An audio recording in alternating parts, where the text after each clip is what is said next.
In the buzzing township of KwaMashu, just north of Durban, everyone knew that pretty girls did not cry in public. Pretty girls smiled through cracked phones and empty fridges. They posted filtered selfies even when the electricity was cut. They pretended their lives were better than they really were. And no one was prettier than Lerato. She had dimples that swallowed boys whole, long eyelashes that looked fake even when she washed her face with plain sunlight soap, and a voice that turned heads when she laughed in the school corridor. On Instagram, she was Lerato Lux, the girl who made poverty look glamorous. But Lerato's life was not Lux. She lived with her aunt, who reminded her every day that her mother had died because of bad decisions. Her father had disappeared before she learned how to write her surname.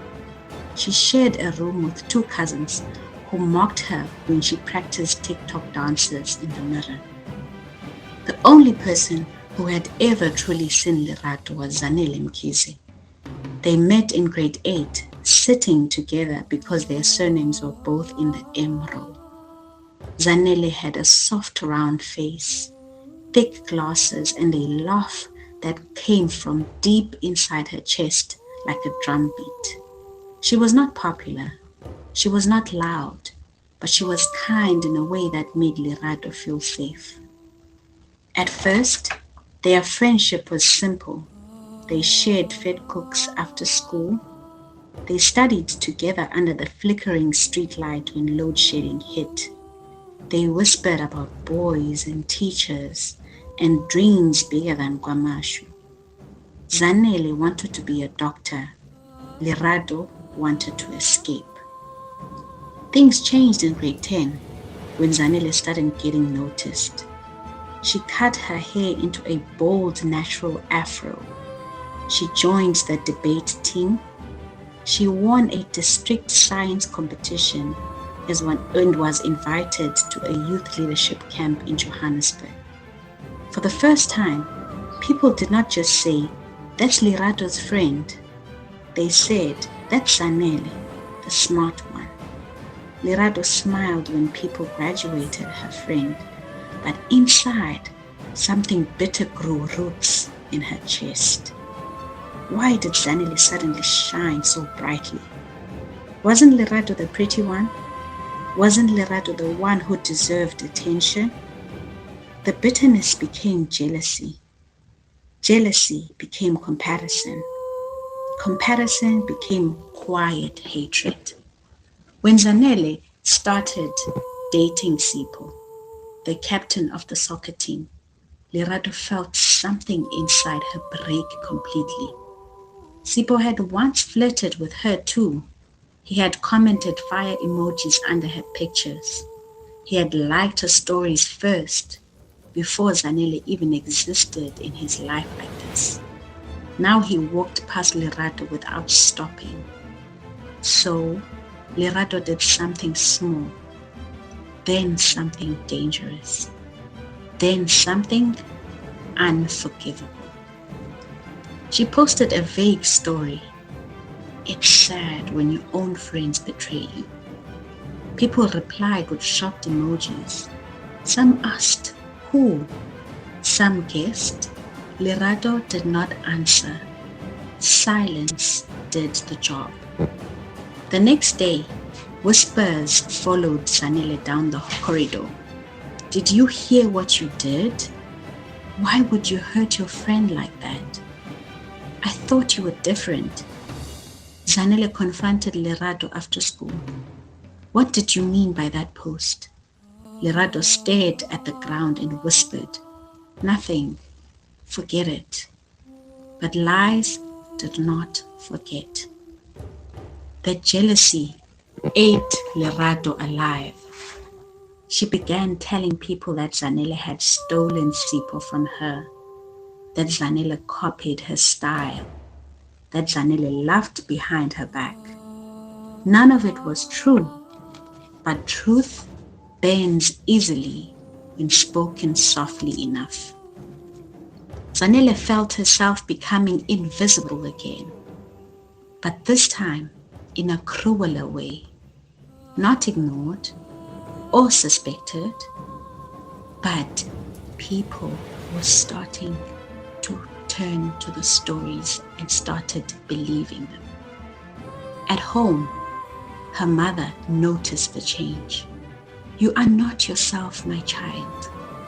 Zanele just said, "I'm tired, Ma." But she was not tired. She was breaking.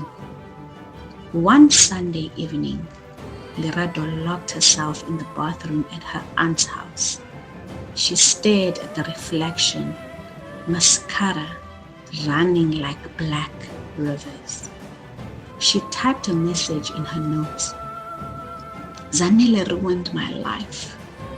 She took everything from me. If I'm gone, it's because of her." Then she sent screenshots of old conversations, cropped, edited, twisted, to a class WhatsApp group. Minutes later, Lerato was found unconscious. She did not survive, and her final lie became her loudest voice. By morning, Zanele's name was everywhere. On Facebook, on WhatsApp statuses, on whispered prayers at church. "Did you see what she did to that poor girl? Pretty girls are jealous witches. I always knew something was wrong with her." Zanele could not leave her house. People sent messages telling her to rot in hell. Some threatened her. People blocked her without asking for her side.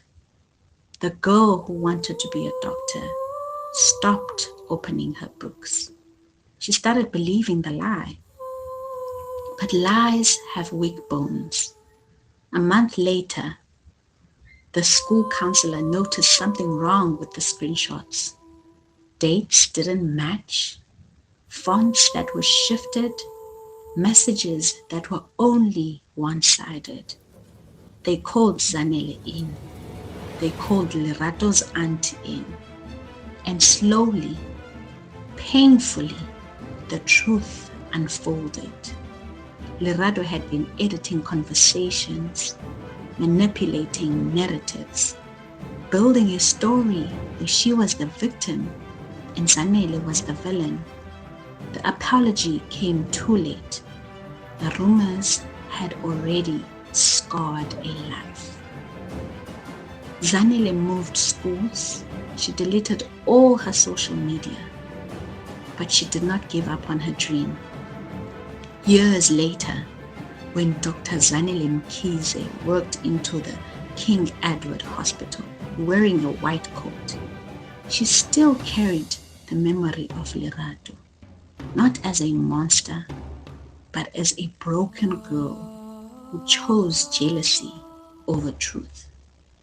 And sometimes, when she looked at her reflection in the hospital window, she whispered, "Pretty girls cry too, but lies cry the loudest."